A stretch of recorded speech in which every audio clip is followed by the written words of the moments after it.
All right, it is Thursday, November 2nd, 2023, and you're watching the MMA Eco Live podcast. I'm your host, as usual, Chris Kresnell, the owner of MMA Ecosystem, place where I'm just trying to bring more attention, more spotlight to Asian MMA, especially in the English-speaking world, highlighting fighters from Indonesia, China, Japan, Korea, India, everywhere in between. Just happy to have you here on this podcast. Basically, what I do every week, just run down the Asian MMA schedule for the weekend.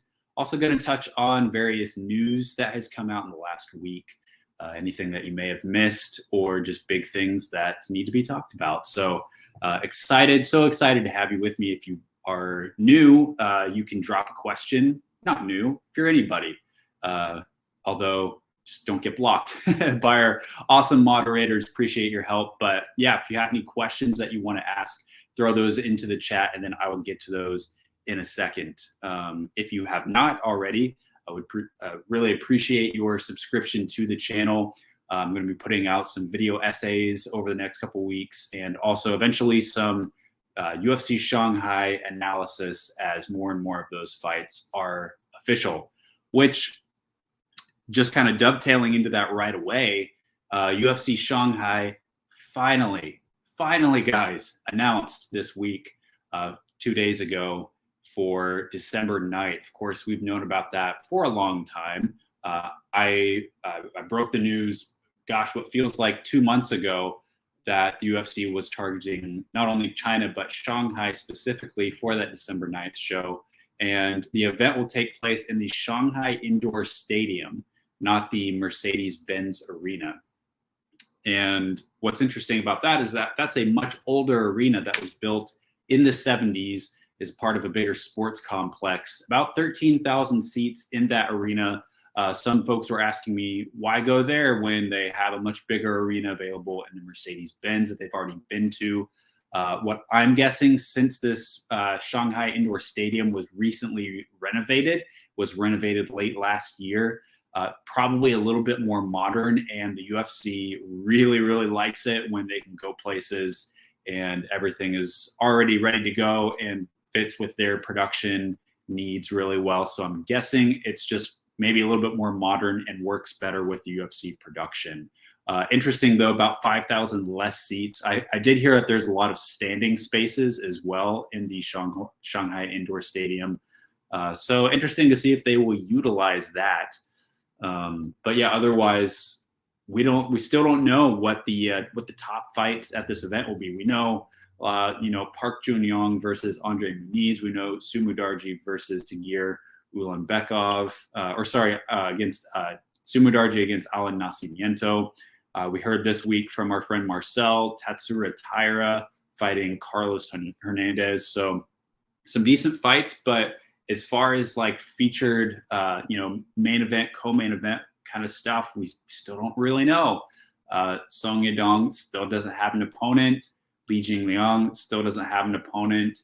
What I think we could see happen, if I'm just guessing, is that probably what we'll see is a fight like Magomed Ankalaev against Johnny Walker, the rematch, and then you'll see Song Yadong fight maybe someone a little bit lower or even outside of the bantamweight rankings, whoever is available. So that's what I would guess. They're not going to do like Song Yadong against someone like Mario Bautista for the main event. If that's the only fight that they can get for him, they're not going to do that for a main event. Probably more like a co-main, and then they'll get just some two international guys that they can throw into the main event slot, which honestly I think that's probably the best option if you can't get someone in the top 10 for Song. So that's what I think will happen. And at this point, we're just over 5 weeks away. So I mean, I don't know what to say. It's gotta be any day, any second. UFC just needs to, I don't know, throw more money at some guys or something, because it's hard to sell tickets for an event that you don't have like a main or co-main event for. So they got to get that soon. Those guys like Song and Li Jingliang, they've been training, they've been preparing for this date. So for them, it's not necessarily like they're only going to be getting a month-long training camp. It's more the opponent.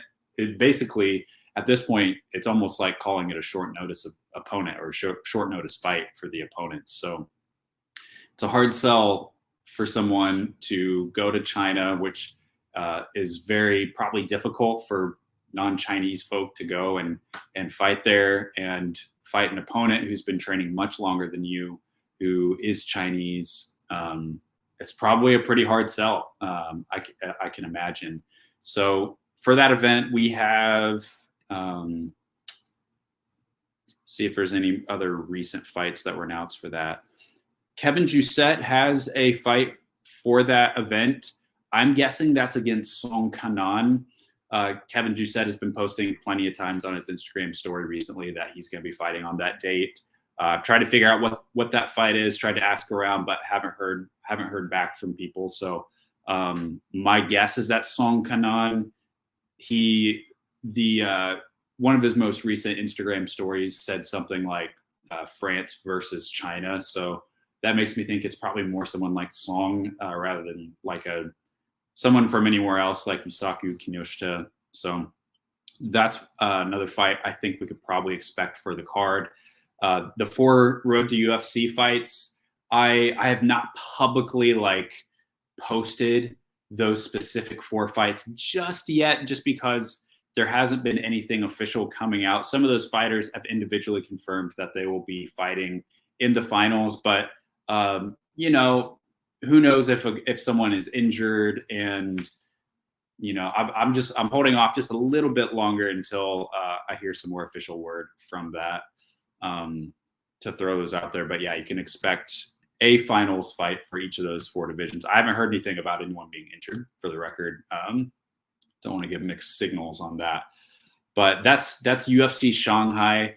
A few other bits of news. Just about 30 minutes ago, I saw for Cage Warriors 164, the 2 Indonesian guys that were announced to be fighting at that event got their fights booked. So that is Reza Arianto is fighting against Julian Lopez. Both of their opponents are French guys.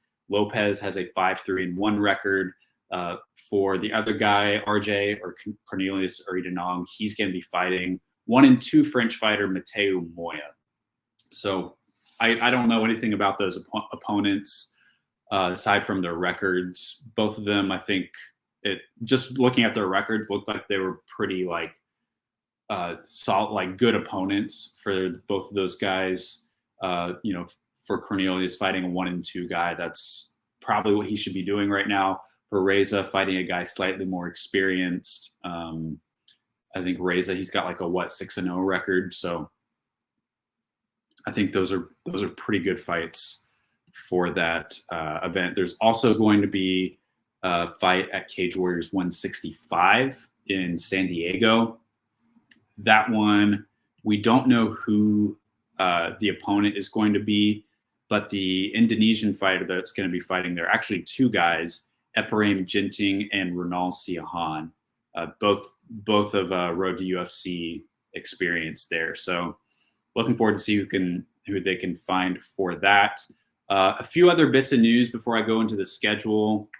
Some Japanese MMA news. I saw that Chihiro Sawada has a fight for December 2nd. That is going to be against, sorry, just finding it here. I was sworn it was December 2nd. Well, maybe I guess I haven't written that one down just yet. But I can get that for you here. That is going to be against Miku Nakamura.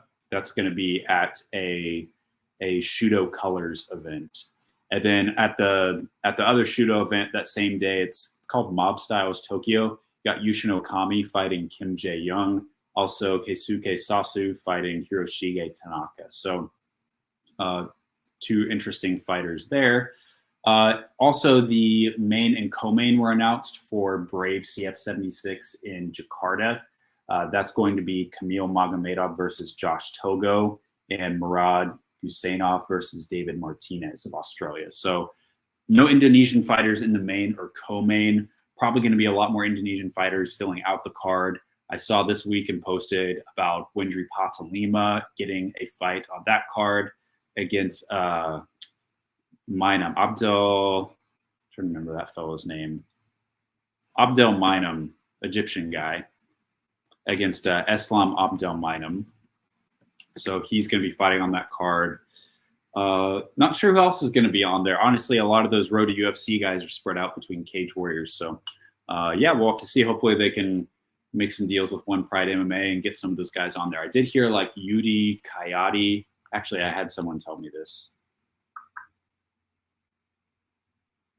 Yudi Kayati probably going to be on that, who is a One Pride MMA champion. Who else?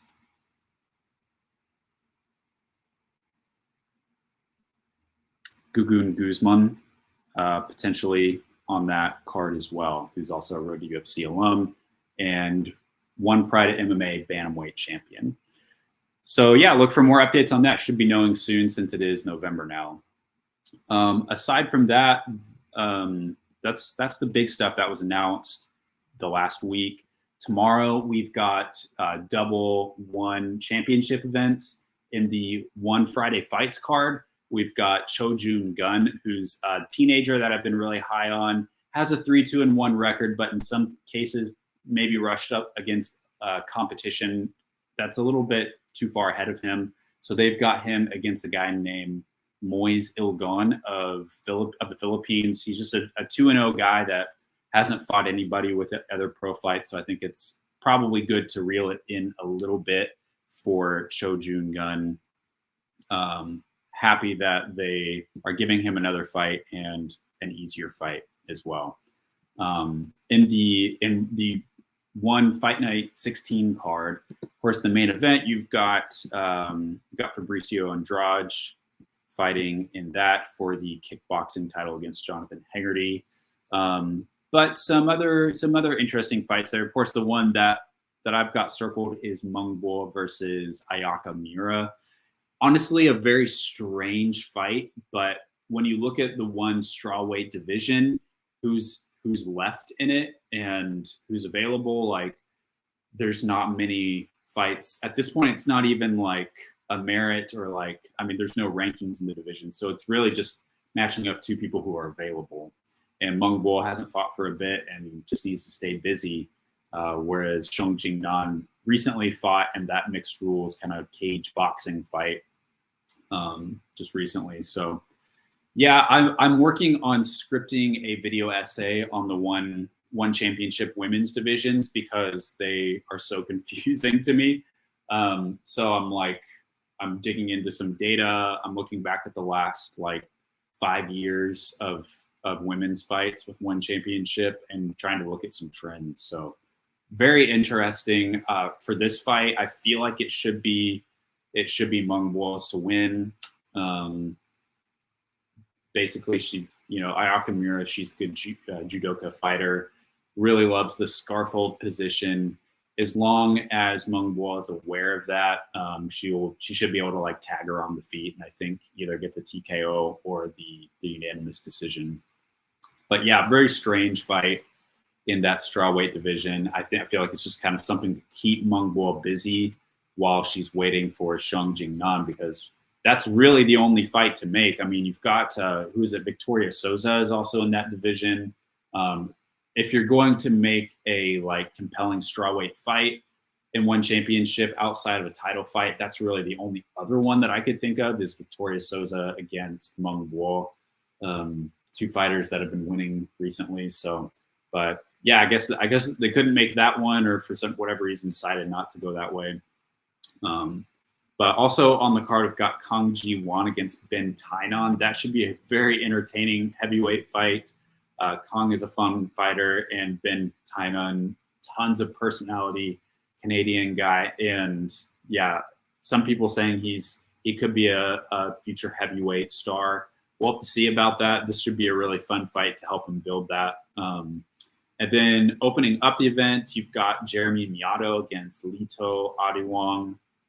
Also, you've got Ahmed Mushtaba of Pakistan recently fought against Sage Northcutt. Where is Sage Northcutt these days anyways? Like, it was like the second coming of Jesus when he came back and beat Mushtaba and tapped him with that leg lock. And then it's been crickets. Like, are we waiting for one championship to go back to the US to bring him back? I don't really know what's going on. I feel like they could really use someone like Sage Northcutt being more active, especially like with him being inactive for so long. So I don't know. I don't know what the latest is with Sage. I don't really keep up with that guy, but yeah, there you have it. One Fight Night 16. The other main Asian MMA event this weekend is going down in Baku, Azerbaijan. Very interesting, the relationship between RIZIN and Azerbaijan. I would say Azerbaijan probably somewhat of an untapped market is in terms of MMA events. It seems just like from what I know about the culture and some of the economy there that it could be a really good place for MMA. But yeah, just not a whole lot of like high profile events going there.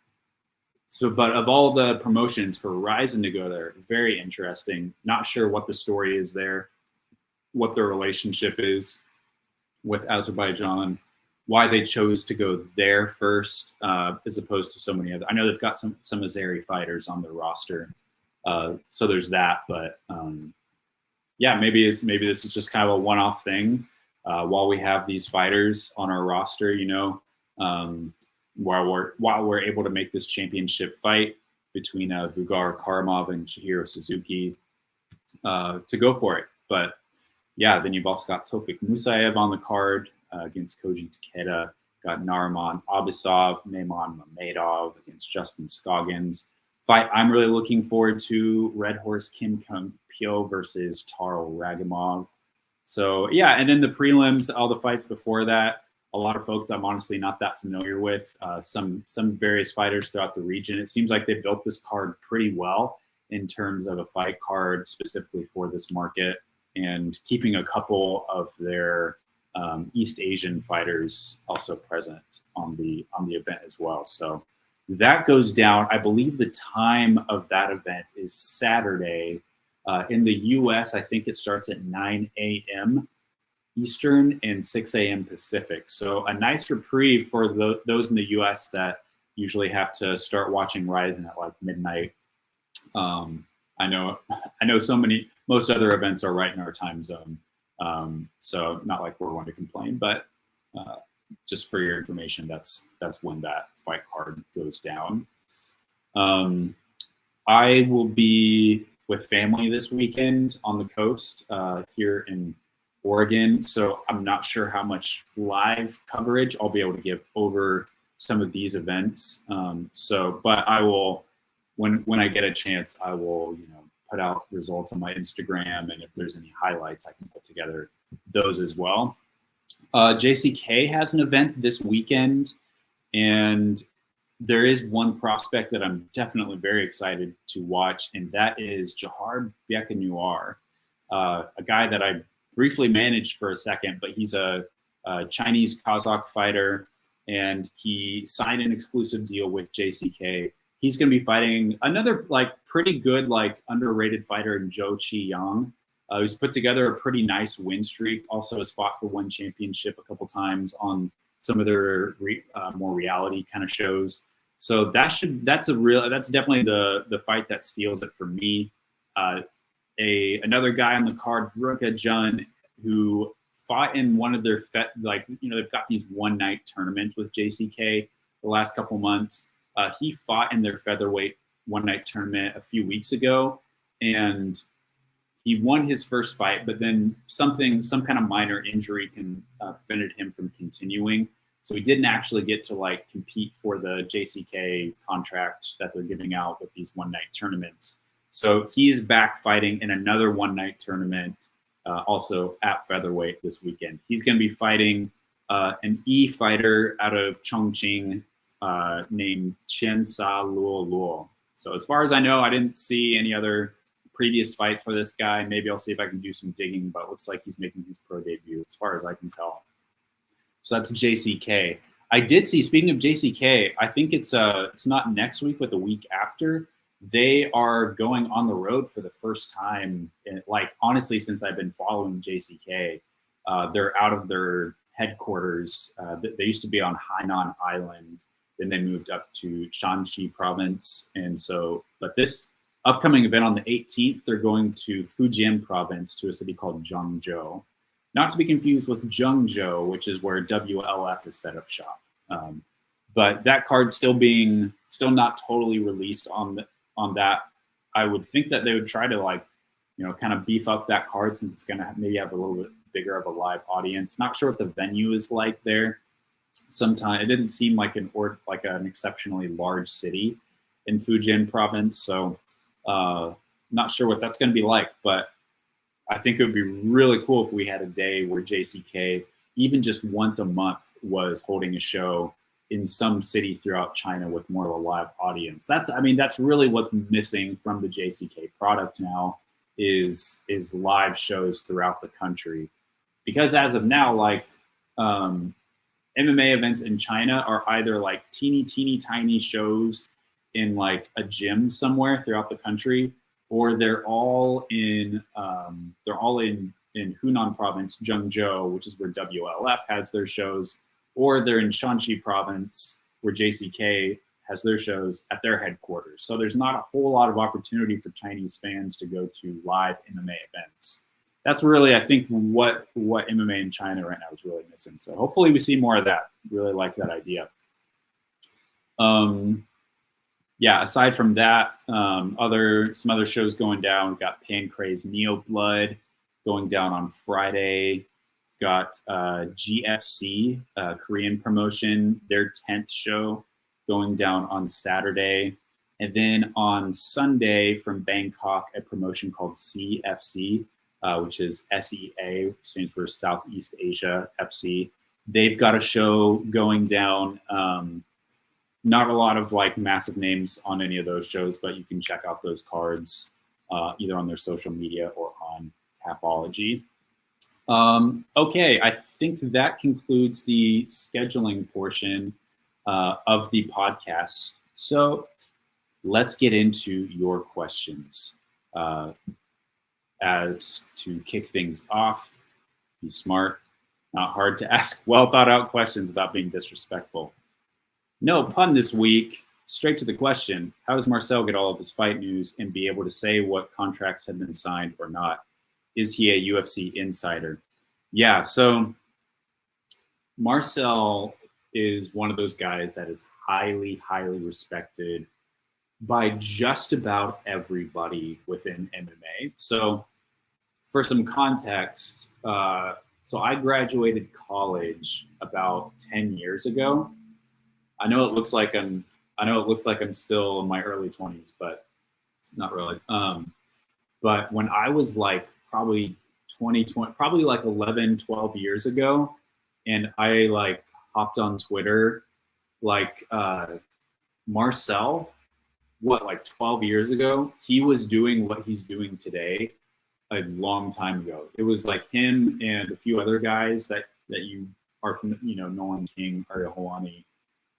Those guys were the ones that were posting about fights. And Marcel has been doing, what I mean to say is that Marcel has been doing this for a very long time.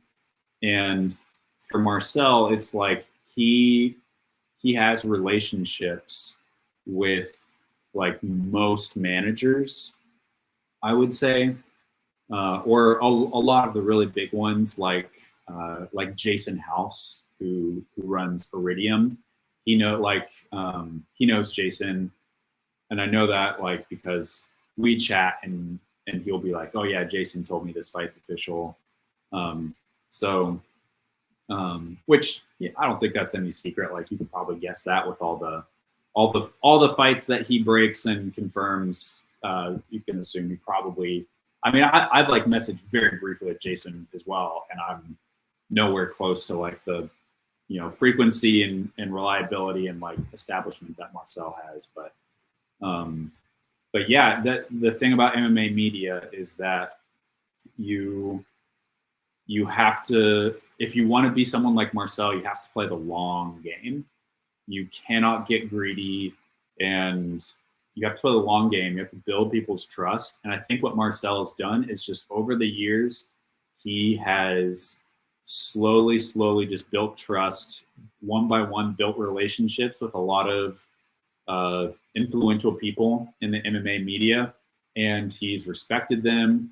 He has built trust. He has honored his word. If people say, like, don't post about this fight, he's honored that word. So, and yeah, he's the kind of guy that he's only going to post something if a fight is actually official, if contracts have been signed. So, and you know, so for me, like, and it can sometimes be hard to play by these rules, but more and more, I'm like trying to hold myself to that standard of not posting about a fight until contracts have been signed.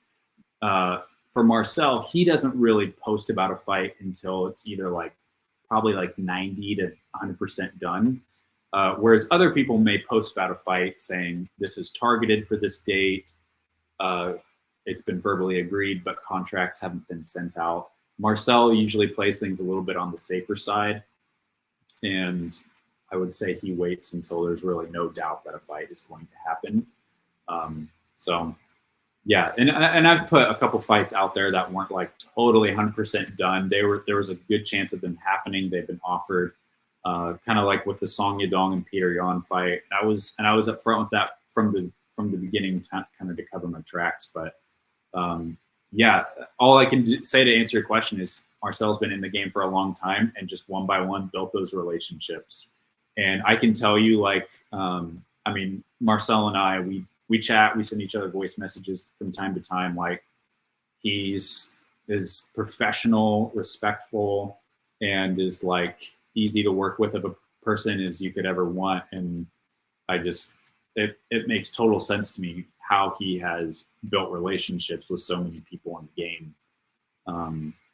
Is just, yeah, that high quality. So I know I always wondered that too, of just like, how does this like random guy like have these connections? Another way people make connections is through interviews. So they'll interview someone and then that kind of initiates a connection between you and said like fighter or manager. So Marcel has mostly worked for like for Dutch publications. He works for Eurosport in L right now. They do interviews. Previously, he worked for MMA DNA, which I think he maybe started that or had a hand in starting that, which is kind of a Dutch-focused company. So, but yeah, I mean, that's how I've built some of my relationships too, where I've been able to eventually break fight news. Is like I interview someone that kind of helps us become friends, and then from there on out, I'll just message them when they have a question. Usually they're happy to respond. So yeah, that's how the sausage is made. I don't know if you've seen this, but Meng Bo is making headlines by talking about fighting Zhang Weili a second time. Why did she keep trying to build her name on Zhang Weili? Seems icky. Oh, sorry, jump ahead. I thought that was the same person, sorry. I mean, think about this from Meng Bo's perspective. What like big fights are available for her right now? What big fights are realistically available for Meng Bo? Xiong Jingnan, and if like Stamp Fairtex moves up to strawweight, those are really like honestly, that's really all that the only fights that are available for Meng Bo. So for her, like thinking about, because she still has several years left in the sport, like honestly, what if she fights Xiong Jingnan after Ayakamura? She fights Xiong, beats Xiong, guessing either Xiong would retire, I don't know, or they'll probably give an immediate, at least offer an immediate rematch to Xiong. Just granted, she has been champion for so long, and you know, what other fight are you going to make, honestly? In that division, if Victoria Souza sticks around and eventually makes her way to a title, there's that. But there's just like, as far as like fights that really excite Meng Bo, there's really not many. And she does hold a win over Weili. So from her perspective, I can see why, but when I see those kind of headlines, I do just get a little bit, like, I understand why fighters do that, but I also saw it with, was it Fabricio Andrade also, I think, called out someone in the UFC. Isn't it so interesting how fighters in other promotions keep talking about cross-promotional fights, whether they're in Bellator or whether they're in one championship? Like, guys, cross-promotional fights with the UFC are never, ever, ever, ever going to happen, at least under Dana White's leadership. They're never going to happen. Or, if something happens with the Ali Act and MMA gets a little bit more decentralized from the UFC, maybe. But I don't see a day. I don't see a day anytime soon, remotely close, where there ever be a cross-promotional fight. The only way that Zhang Weili and Meng Bo will ever fight again is if one of them leaves their promotion and signs with the other. It's the only way it's going to happen. And I don't know how interested I would even be in watching those two fight if Meng were to beat Shang Jingnan and become kind of this new breakout star in one championship. I'd probably be a little bit more interested in that for sure. Like, probably Zhang Weili wants that fight just since she does have that loss on her record. But I mean, I get why someone like Meng Bo would want to stir up some headlines. I get why she would do that. Honestly, there's just not a whole lot available to her within one championship's MMA divisions, especially strawweight. I think she has fought down at atomweight, so maybe she could, one championship loves to do the champ versus champ fights, so maybe someday we'll see a Stamp versus Meng Bo fight. Granted, again, once if Meng wins the belt, but very interesting stuff. Your thoughts on Jekka's new fight? I commented, of course, it's actually a good fight for Jekka. Alexander did look good, but his last opponent is a retiring Steven Peterson. Yeah, I felt like Jekka needed someone like I felt like we needed to look at the featherweight roster with the UFC and literally choose the fighter that Jekka has the strongest chance of beating, who, like, find us the guy who is literally lowest on the totem pole, some guy who is 0-2 in the UFC, and match Jekka up with that guy. Because think about it this way, like, for the UFC, and I know, like, Dana White would never say this, but, like, for the UFC, like, Jekka, you could almost see him as, like, a business investment. Because if Jekka does well, so does their influence in Indonesia, and so does, honestly, MMA in Indonesia grows exponentially. It's already been built in the last year, very much off his back. No One Pride, I feel like, has gotten a lot more popular in the last year. But yeah, I mean, Jekka does well, everyone's happy, and it makes the likelihood of the UFC going to Jakarta all that more likely. So if I'm the UFC, you've got nothing to lose in feeding him just like the absolute lowest of the totem pole, someone where he can get back in the win column. So it kind of felt, it was like every opponent that he got was like better and better. And Lucas Alexander, I mean, I get it. Yeah, he had a fight fall out this weekend. He's a featherweight. Jekka's going down to featherweight. It's both these fights happening in November. Just match them up with each other. But yeah, I can't say I know enough about Lucas Alexander or remember enough about his skills and his game to be able to really comment on that. But like, honestly, I would say like someone more like a Steven Peterson would be what I would want to give Jekka. Yeah, in my opinion. So we'll see. I mean, people are pointing out like, yeah, Jekka, he beat Kiwan Bean. Everyone said that Kiwan Bean, it was going to be an easy fight for him. Maybe underestimated him, and Jekka blew the brakes off of him. So anything can happen. Jekka has a ridiculous amount of power. But yeah, very interesting. Very interesting to see how that fight will go down. I'm guessing Lucas will probably try and take this fight to the mat. Probably. To add to Rio's question, I have notifications on for Weibo and Douyin for Zhang Weili. Everything right now is about Meng Bo talking about Weili. I find it very strange. Do you? If they had never fought before, I would find it very, very strange. But just because there is that little bit of history, yeah, it's the biggest fight available for sure. What do you think about the matchup? Like, what are your true thoughts? Oh, about the JCK fight. What's your opinion on sports washing? Oh, goodness. I do have a lot, that's for sure. Are you familiar with that term? Oh, yeah. UAE and Saudi Arabia sports wash last week by paying a lot of money for Ngannou and Fury. Yeah, I mean, like, apparently they lost like tens of millions of dollars promoting, like, holding that fight with Ngannou and Fury. But I think in the future, when we look back on combat sports in the Middle East and Saudi Arabia, the Ngannou Fury fight is going to be such like a pinnacle moment where, like, up till now we've had professional wrestling events, had some other kind of sporting events in Saudi Arabia, but there's never been a big MMA fight. And as far as boxing goes, like, this was such a big fight, and everything I have heard about that event was just like the production level, the scope of the event just like blew the doors off of anything the UFC has ever done. Did you see?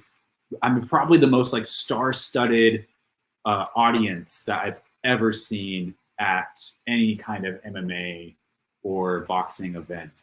Every single top star in both sports was there, and even outside of the sport, Ronaldo was there, and just ridiculous how many people were there. And I feel like, yeah, that's all connected to sports washing. The event had a very positive reception, and I feel like that was just like, now everyone is going to want to go to Saudi Arabia. And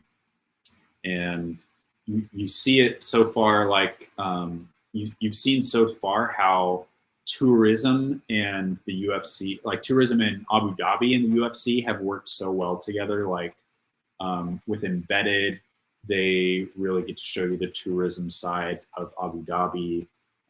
Dana is always talking about how great of a place Abu Dhabi is.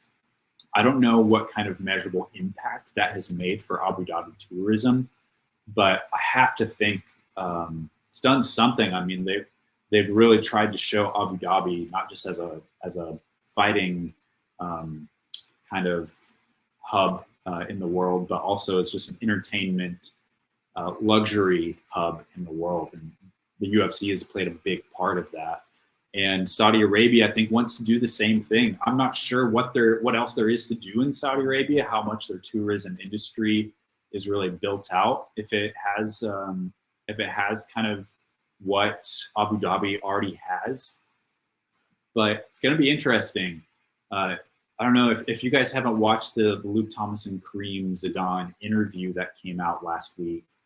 Definitely highly recommend it. He thinks, and I don't know if I totally agree with it, just because it's a very bold assertion, but Kareem believes that in the next 5 years that, like, the Middle East, especially like Saudi Arabia, Abu Dhabi, will supplant Las Vegas as the fight capital of the world.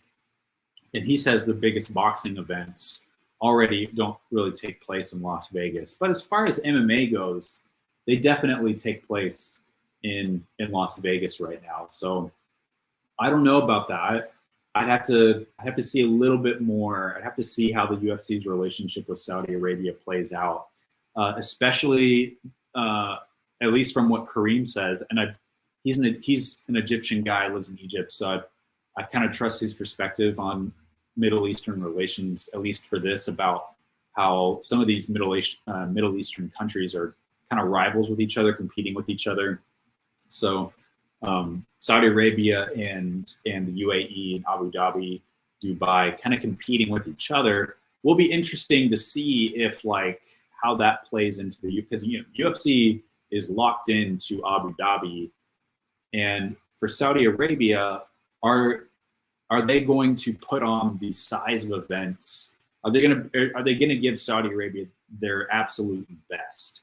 they've given Abu Dhabi a lot. Like their annual shows in October usually are pretty big shows. They definitely, they'll bring out their Habibs, their Khamzat Chimaevs, Islam Makhachevs. A lot of their biggest stars will go there. It will be interesting to see how Saudi Arabia responds to that, because some people have pointed out, they're only going to Saudi Arabia with a fight night card next March. I think that's mostly just to kind of test things out and see how things go before committing to something more long-term and committing bigger. I think that's honestly kind of smart with the UFC to try out that relationship. But yeah, is the UFC going to go bigger in Saudi Arabia, and how is that going to affect things with Abu Dhabi? They recently signed a longer deal with Abu Dhabi, so is there eventually going to be some kind of deal where it's like, hey, we'll give you like $100 million more if you promise not to go to Saudi Arabia, or the other way, Saudi Arabia, are they going to compete with each other in that kind of way? That's what I'm really curious to see, how these things play out. Because Saudi Arabia would love to be that MMA hub that Abu Dhabi is growing to be. So sports washing, I definitely think that it happens, and I think that we're seeing it in full effect with Saudi Arabia. Absolutely, for sure. Seeing that with so many places. And Abu Dhabi, probably in some regard, you see it with, even in the US at some points, various politicians gravitating towards MMA or various other, it's not even just an MMA thing. It can be any kind of sport. That's not just a US thing. Politicians love to align themselves with various other brands or popular things to try and redirect their image. So that's not just a far right thing. It's not just a Middle Eastern thing. I mean, people all across the spectrum, everywhere, do that. That's just something that happens in politics. But I'm very curious to see how these relationships work out, for sure. Yeah. And then saying Jack Slack said that Ilgon and Fury reminded him of the Rumble in the Jungle, where a spectacle is paid for by a country just to get their name out there. Exactly. Yeah, hoping that Mungbo will lose, because she keeps talking about how she beat Zhang Weili a long time ago, and it's brought out Weili's weird haters. Yeah. Let's see what happens. I mean, if they fought again, wouldn't hate it. Definitely wouldn't hate it. Sage Northcutt only appears when it's the blue moon, Chris. Actually, both Northcutts only appear in the blue moon. Yeah, does Colby Northcutt even train MMA anymore? I have no idea. She fought in the one flyweight division, which is 135. And as I've been counting up some metrics over the last few years, I think there's only been 2 or 3 fights in that weight class in one. So I don't know. I mean, I don't know if she's intending to come back to MMA. Who knows? How did you build up your Twitter to almost 1,000 followers? I only have 3 or so far, but I always positively engage with MMA accounts. Is it better to be negative to gain following? I hate agreeing with that, but that does work. People, as I've done a lot of research over social media growth, most people who will tell you that negativity is better for the algorithm than positivity. And this is one of the chief criticisms of social media as a whole, is that it rewards negativity. Positivity rarely spurns on long threads of conversation as much as negativity does. Or polarizing opinions. And yeah, we've talked about that a lot on this podcast before, how polarizing opinions are advantageous for MMA media members. But yeah, negativity does help. And I think because I'm with you, I know that but I just am not out here to pump more negativity into the internet. The internet has way too much negativity right now that is unnecessary, and I don't care about putting more of that in. I want to do it every day. Every day I have things that I want to put out there that feel like venting, but I hold back because I'm just like, what is this really doing? How is this really helping? Not to say I won't put out a critique where I feel like it's really necessary, as long as I feel like I can give a balanced perspective. But yeah, unfortunately, negativity does, and we see how that's rewarded in various algorithms. But how I built it to 1,000 subscriber or followers. So yeah, I mean, how long do you have?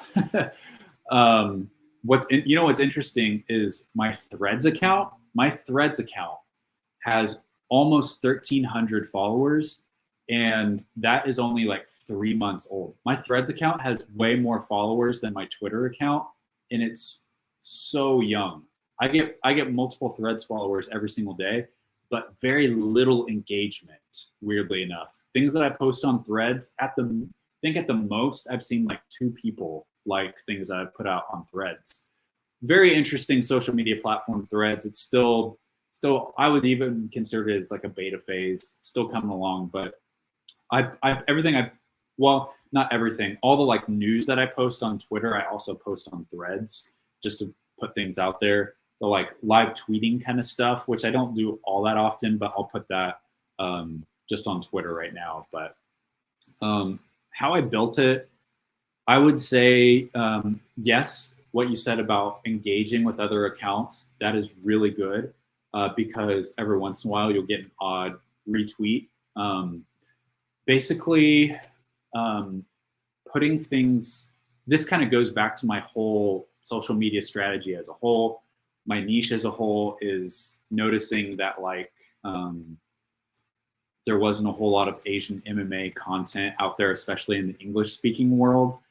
And there definitely is, there is some, I'm not saying there's none, but it felt like it was a very underserved market. And so even just by, I mean, literally just like today, Cage Warriors throws out those 2 fights with those Indonesian guys. I copy those 2 pictures and I just like post that to my Twitter, and most likely I'll be one of the first people to tweet that. And then it'll probably get some retweets. And then if I'm lucky, someone with a lot of a following will retweet it. So I think merely just like doing things that not many people are doing, but it's a balance between like finding things that people care about, that enough people care about, but are not already being talked about. So other examples of this are finding different angles on things that are different, that some people haven't considered, putting out data that not a lot of people know about, or just covering something in a different way than is being covered. There's a lot of people that put odds out for things, betting, which, not to say there's not room for more people to get into that space, but like you'll notice like I don't just like if all the like top 15 media members that you follow post about something, I'm probably not going to just be post number 16 on that, because people don't follow me to hear about when John Jones is fighting next. That's realizing that's not why people follow me. Why people follow me is because they want to know what's going on in Indonesia. They want to know what's going on in China. I realize there's not always a lot of people that want that, but there's enough people, and there's so few people in the English space that are talking about what's going on in China, especially at a pre-UFC level, outside the UFC, where basically like if you do a Twitter search for almost anything Chinese MMA, I'm like the first and like almost only guy that pops up. So in a lot of ways, I've been able to dominate the space just because of mere loneliness in that space. Which this isn't me telling you. I mean, if you want to talk about Asian MMA, be my guest. I'm not here to like say you can't or shouldn't do that. If you can do a better job than me, go for it. Don't care. Maybe we can work together someday. But I would say, like, find things that you, and to find that, I would just say, what do you find most interesting about MMA? What is, like, literally the most exciting thing for you? And then follow that.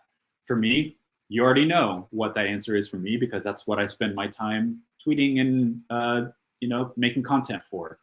So, and then just, I think, being consistent. Some people get into it and then they quit after they don't see returns. Also, like, something that I found that works really well for me is in terms of getting retweets. So the tweets for me that get the most engagement, obviously, like literal breaking news. I'm the first person to post about it. That gets like a gajillion amount of engagement. So breaking news, I know not everyone wants to do that or can do that, but one thing that maybe is a little bit more accessible is fight highlights.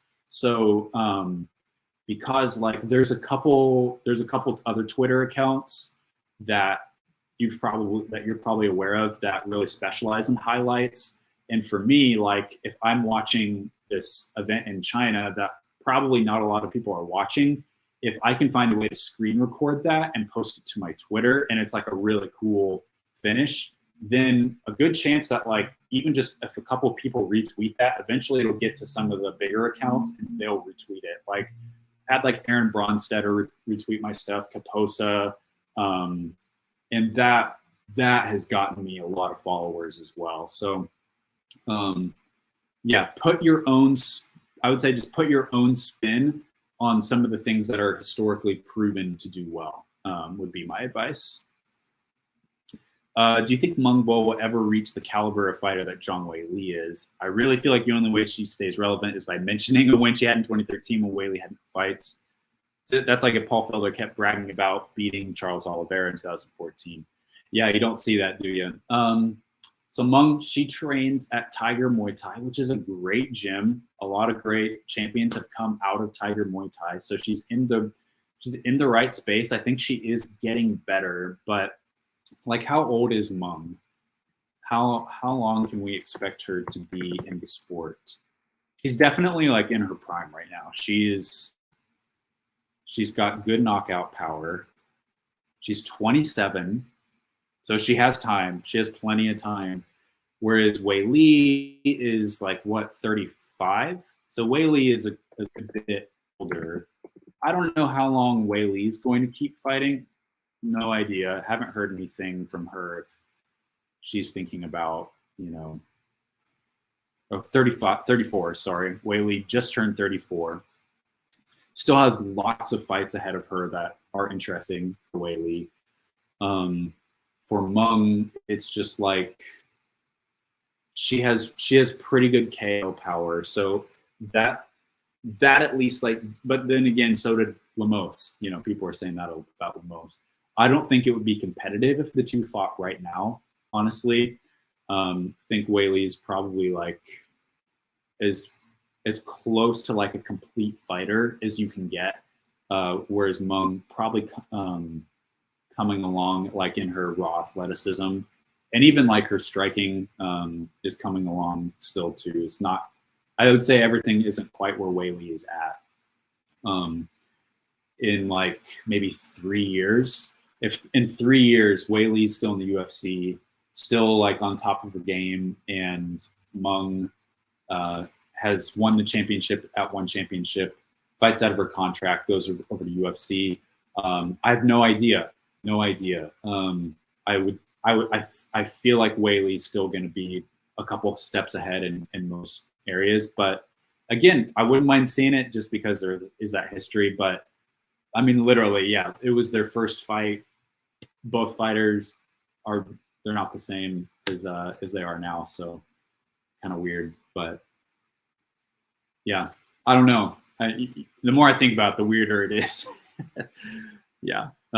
So yeah, saying he was one of Ghost's original fans, went from 54 to almost 2,000 in 2 months by just making massive and analytical threads daily, which get 1,000K impressions each. Will you be doing that too? I made a big thread one time and only got 300 views, so I don't know. Hey, I would just say keep at it. Keep at it and keep doing what really excites you, because passion is something that people see and that people are really, really attracted to. And that's something that can't ever be taught to you through a YouTube video is people see your passion, and then just keep refining little things from like the technical side to the presentation, communication, all of that. So just keep at it. I mean, like with this YouTube channel, when I look back at the videos I started making, like they're terrible. And I will be totally honest, there are things about my YouTube videos now that I feel like are terrible. But just that commitment to just like, let's just see if we can bring this up just a little bit and just stay consistent. And I can't make guarantees, but I feel like at some point someone's going to pick up something that you've put out and like repost it. And then it's that one thing, you know, that with social media, it's always that one thing that just like blows up and gets you half of your following. That's how, I mean, like I recorded a Zhang Wei Li fight that was not on YouTube last spring, and I put it on my YouTube, and it has 42,000 views, and that's I think I probably got like 200 subscribers just from that one video, which is like a quarter of my total following on YouTube right now, just from one video. So just keep putting stuff out there, be patient, and commit yourself to just doing the best that you can right now. Whatever your best is right now, commit to that. You can't expect the same standard as someone who's been in the game for a long time, but just whatever your best is, commit to that and let your passion come through. And I think eventually you'll turn that corner for sure. How many times do I think the UFC will go to China in 2024? One time a year, like every December. I'm gonna say twice. I would think they'll probably go. So 3 rounds of Road to UFC. Let's say the middle round is in Jakarta. Let's say first and third round are in China. That's my prediction. They always talk about wanting to go to China more, but it hasn't worked out. I think if 2020 wasn't the year that it was, I think that we would be in the habit of seeing 2 to 3 China shows a year. But yeah, it's right there. They can make it happen now that everything's open, and they've got the fighters to put on the cards. They've got the road to UFC, all that. So I'm going to say twice. Are you familiar with the financial situation of some of these Chinese fighters? They want good training and want to go to the US but can't afford it. Is it rude to ask the financial situations of some Chinese fighters?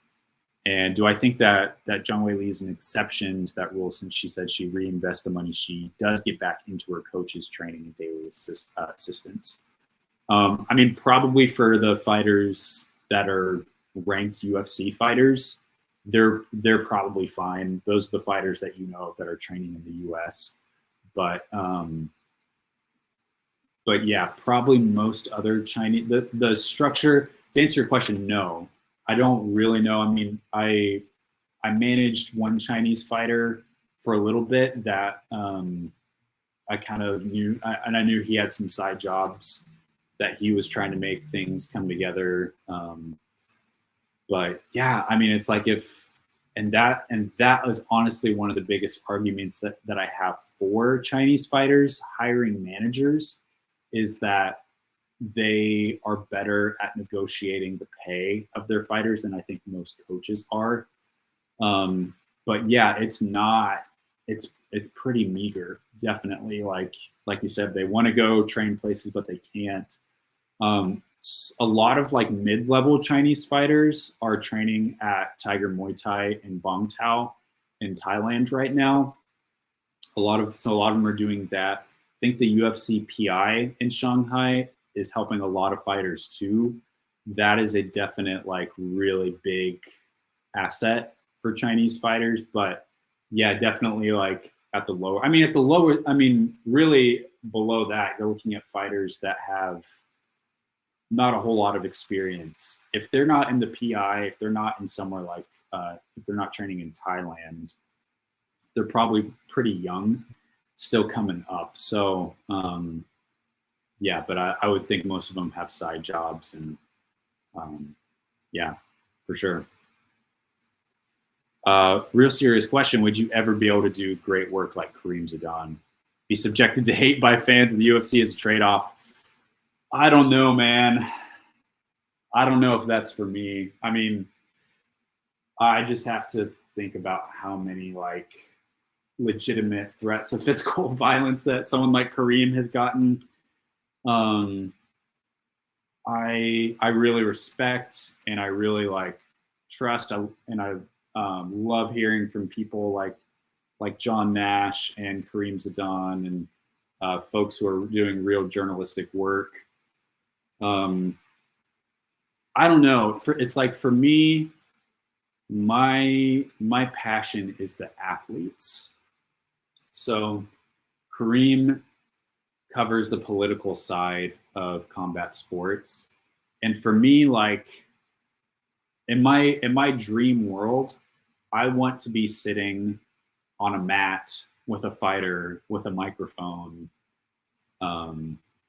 just like chatting away, or visiting a fighter's hometown, sitting around the dinner table with a fighter, having a conversation while it's being recorded, something like that. Like that's what I really dream of. And so because of that, like I probably will not go down a path like that Kareem has done. And I already know like some folks are going to look at what I do in the future and probably accuse me of being like, I don't know, a Communist Party sympathizer or a communist or something. People will find a way to tie what I do into politics. But for me, it's about the athletes. That I want to know their stories. I want to create content that they're really proud of as well. I want their personalities, their upbringing, their training to be front and center. And I also just want to like have interesting conversations within the talk about like the you know, the culture, what's going on in Asian MMA. So I don't know if that's really for me, but I will always support and listen to and watch people like Kareem for sure. Obligatory JMMA question. Do you think that Kyohei Horiguchi is the most skilled fighter to come out of Japan? Not most influential like Sakuraba, but most skilled. I think I would agree with that. I think I would. I feel like he's probably the most complete fighter that can knock you out or submit you, and that I would probably, like if there is a Japanese MMA pound for pound ranking, probably go to him. Yeah, I think I'd agree with that. Just my little 2 cents, with WWE going to Berlin next year for a PLE event, won't be impossible to see UFC going back to Germany. Oh, good point. Since they merged, TKO is looking to uniform their expansion. Look at Saudi, WWE going there for first time in 2019, UFC doing one next year. There are reports of WWE going to do a show in Paris too. WWE also doing a show in Australia next year, as we know. UFC signed a contract with Sydney this year. So yeah, there's a pattern of, there is a pattern of them kind of following each other to a certain country. Feel like we're going to see more international events from both, which is a great thing. Yes, that is a very interesting point. And I would, yeah, that's right. I'm sure the UFC would love to get back to Germany. They would love that. And they've done a Berlin show, right? Was that the Joanna versus Jessica Panay title fight, I want to say? It was a hot minute ago. But yeah, I'm sure they would love to get back to Germany. That is I feel like a pretty good combat sports market. The only distinction I would make, I do think you're right. I think that we could see something like WWE going in the same time frame as that Sydney show. I think you'll see some of that, but a lot of the UFC schedule does depend on specifically MMA markets. Not every market is going to be equally favorable to professional wrestling and mixed martial arts. Also, the UFC sometimes travels based on their roster and who they can have to be the main event or to feature on a card. So that would be the divergence that I would say between the two, but that is definitely a very interesting story to follow next year is how many not like collab as in like the same show, but like, you know, the same weekend, that sort of thing. We'll be really interested to see that. And is that even financially viable to like, I guess like, are there a lot of fans that can afford to pay for basically two big events in the same weekend? I don't know. That would be my other question. Why do you think when a champion loses like Volk a couple weeks ago, people ask, where were they any good in the first place? It happens with women's champions who lose the belt, as mentioned by Aaron Bronstetter. I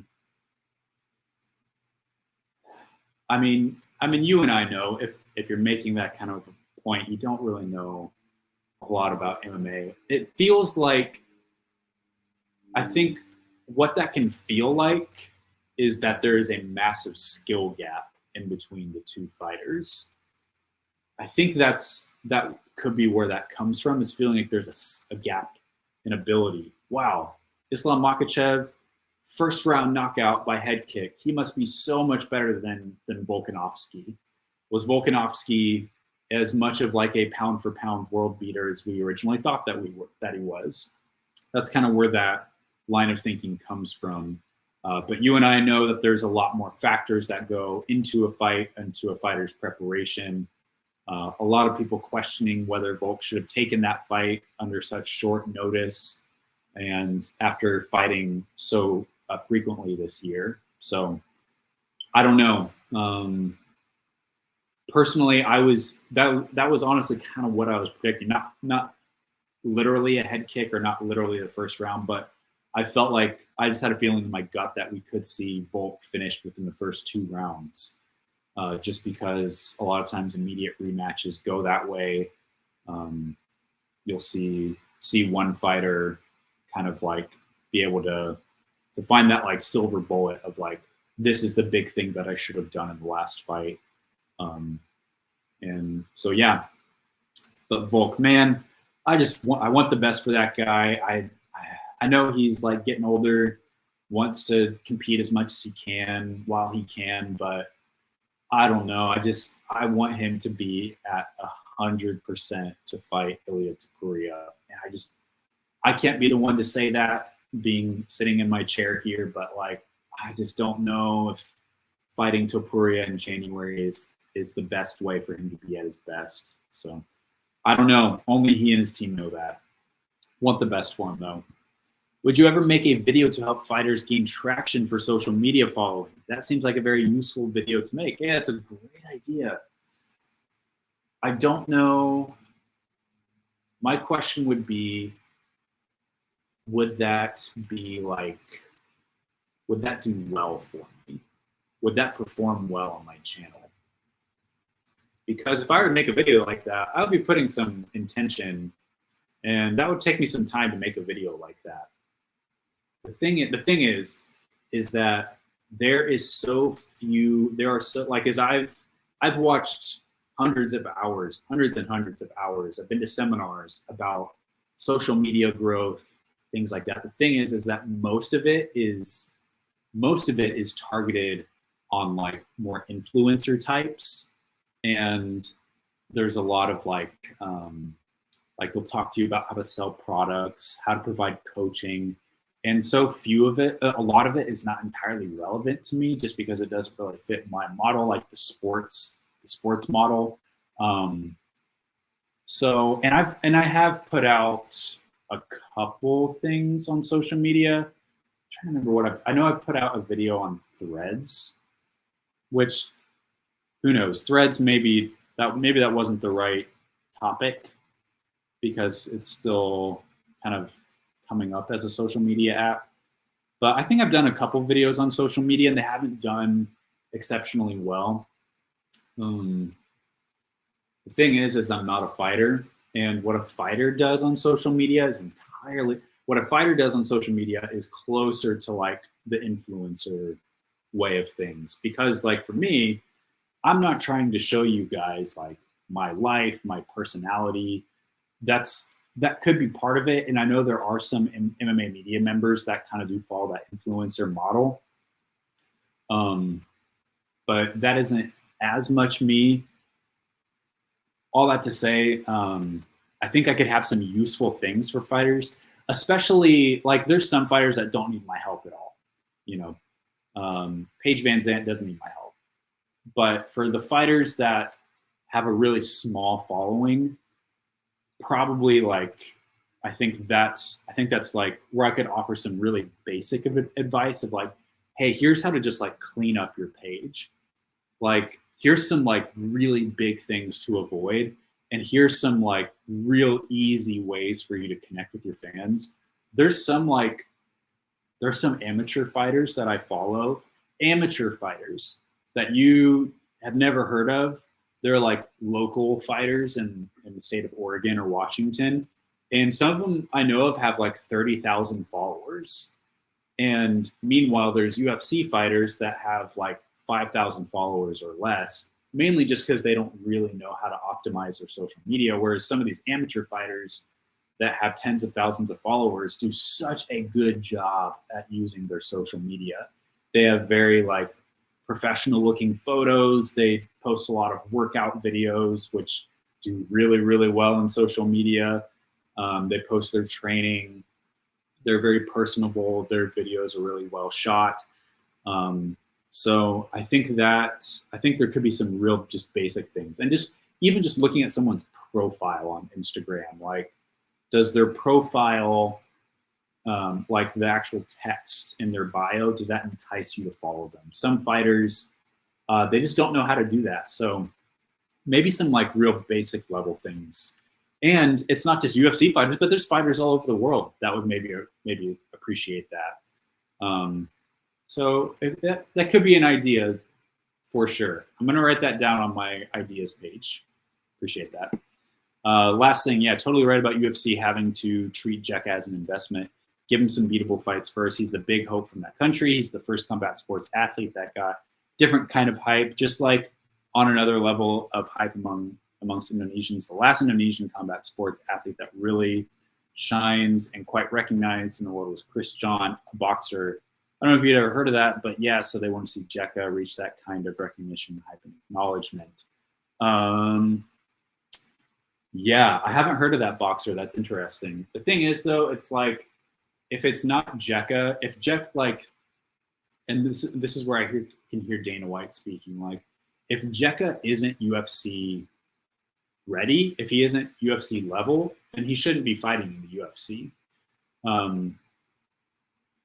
That's what I hear Dana saying. And like, if not JCK, then it'll be someone else is the thing. So that's kind of the flip side of the argument of JCK being an investment of like, yes, but give Indonesian MMA another like 4 or 5 years, and there will be other fighters that make their way, maybe some even better than JCK in the next few years. I mean, again, follow the blueprint for Chinese MMA. I put a video out recently after Anshul Jubli lost his fight, where I kind of just talked about like, hey guys, we need to have a long-term perspective here. Don't put too much pressure on Anshul. Indian MMA is in good hands. It's going in a good direction. So yeah, I don't know if you heard of that, but oh, sorry, same question. What do you think of the UFC boycotting Denver when one got their rule set approved by the Denver Commission? Eric McGrocken mentioned it. Did he? I had not heard that. I need to look into that. I'm like so curious about that, because didn't he just mention that Georgia also, which is where Atlanta is, Georgia also got the one rule set approved as well. Interesting. Let's see. One rule set. I have to look this up. UFC Denver.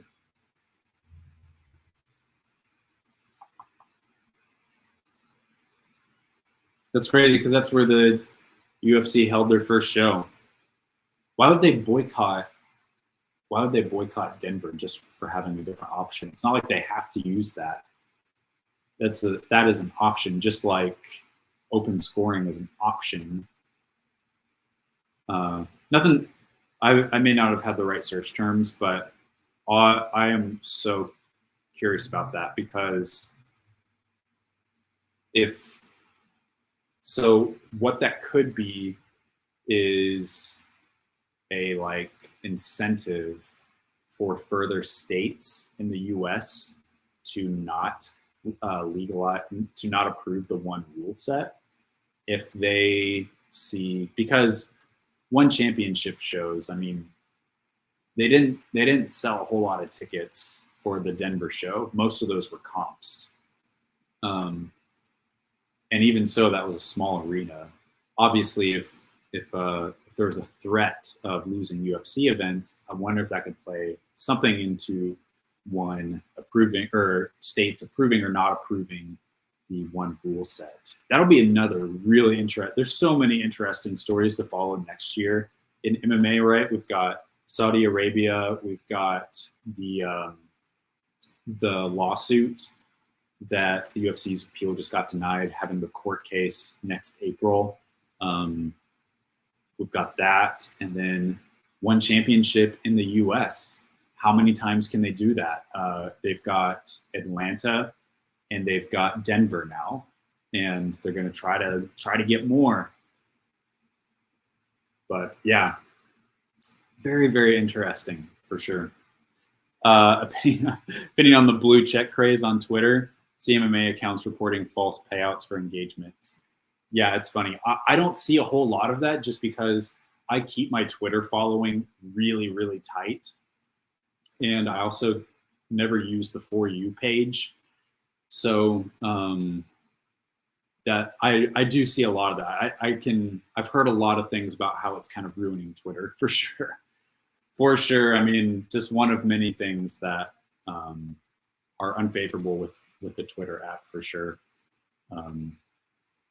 I know, probably an unintended consequence. And what's my opinion on monetizing content? Would you ever do it?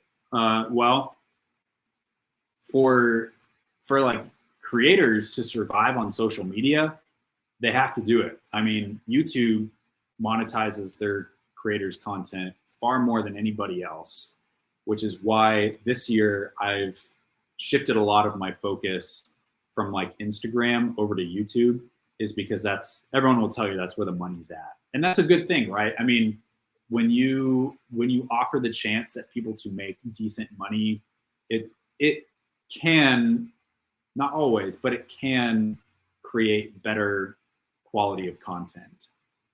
If YouTube were to pay me $100 grand every year and I could go full time as a content creator, yeah, you better believe like I would be able to give 100% of my time to making the best videos I can, videos that resonate with my audience. I'd be able to upgrade all my equipment, probably be able to like save for a house and buy, like have a room just as like a studio, you know, like all of these things. So in a lot of ways, monetizing content is good. But I think that there needs to be a threshold for it, where it's not like just anyone can do it to make a couple dollars. But like with Instagram, you really have to be successful to even get the baseline monetization. You have to have 1,000 subscribers, which is why you always hear me tell you all to subscribe. And then you have to have 4,000 public watch hours in the last year. So I got that a long time ago with that John Wei Lee video, pushed me over that threshold. So yeah, hopefully I'll have that by the end of the year, which honestly, like getting that in a year is pretty solid. Instagram used to monetize their content a lot more. They, or at least a little bit, they would give you Instagram, if you reached a certain threshold, then they would actually pay you for each video view. That was when Reels were a new thing, but I would make like $100, $120 a month. Not a lot, but like for the amount of work that I was putting in, just posting highlights, it was decent money, pretty easy money. They are no longer doing that, and everyone is hoping that Instagram is going to start having an ad sharing program with creators. But I think the way to do that is just to like, set a high threshold to really like vet creators that have consistently put out a high level of high quality of content, because otherwise you just have people posting a bunch of silly stuff on Twitter just to get the engagement, people that aren't necessarily like long-standing trusted accounts. So I think that's, I actually don't know what the qualifications are for Twitter to get monetized, but whatever they are, I think they need to be higher, in my opinion. Like opening up a Patreon, yeah. And would I ever do it? If I could find the right thing for a Patreon, if I knew that it would be worth my time from a pretty early standpoint.